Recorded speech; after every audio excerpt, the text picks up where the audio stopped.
Hi guys, welcome back to a new episode of Tech It Simple.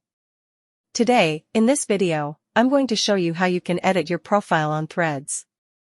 Keep watching the video till the end to edit your profile on Threads. Firstly, go ahead and launch/open your Threads application. The homepage of Threads application will appear on the screen. Now, to edit your profile on Threads, tap on your profile icon at the bottom right corner of the screen. You will end up on your profile section of your account. Tap on Edit Profile option.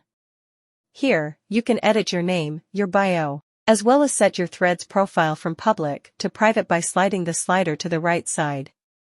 This is how you can edit your profile on Threads application quickly and easily, just in a few steps. If you have any thoughts or queries, let us know in the comment section. Don't forget to subscribe to our channel. Also, press the notification bell icon so that YouTube will notify you whenever we post a new video. I hope this video was helpful to you. Thank you so much for watching.